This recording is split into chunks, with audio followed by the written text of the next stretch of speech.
अपने हाथों लिखती थी निशु देशवाल ने अपना अंत। पहले ही जानता था जो काम वो कर रहा है उसमें कितना खतरा है। निशु ने कह दी थी ट्रैक्टर पर ही होगा उसका अंत।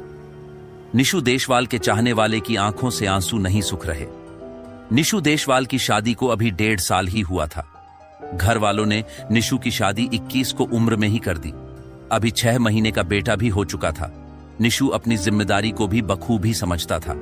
निशु देशवाल ने अपने एक ब्लॉग में कहा भी था कि अब उसे ट्रैक्टर से स्टंट करते वक्त डर लगने लगा है।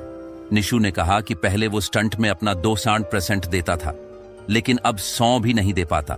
निशु का कहना था कि अब उस पर एक परिवार की जिम्मेदारी है। निशु देशवाल ने यह भी कहा कि उसे ट्रैक्टर से बहुत प्यार है। अगर कभी उसकी मौत आए तो ट्रैक्टर पर ही आए, तो उसे वो मौत भी हंसते हंसते कबूल होगी। लेकिन निशु की मौत से उसके परिवार टूट गया है।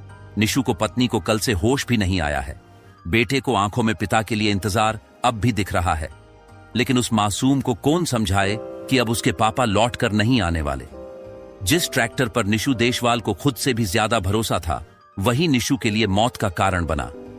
घर बड़े भाई से कहकर निकला था कि आज कुछ बड़ा धमाल करने वाला हूं, लेकिन किसी को शंका नहीं थी कि आज निशु का आखिरी दिन है। निशु परिवार में सबसे छोटा था। उसे ट्रैक्टर पर स्टंट करने का बचपन से ही शौक था और उसके पापा ने उसे शौक पूरा करने के लिए स्पीकैल ट्रैक्टर लाकर दिया था, जिसे निशु ने अपने हिसाब से मॉडिफाइड करवाया। और उसी ट्रैक्टर को वजह से निशु के यूट्यूब पर 13 लाख सब्सक्राइब थे, जिन्हें निशु अपना परिवार मानता था। लेकिन यही स्टंटबाजी के चक्कर में लोग इस हद तक गुजर जाते हैं कि कभी कभी वो उनके लिए भारी पड़ जाता है, और यही निशु के साथ हुआ। सोमवार सुबह भी वह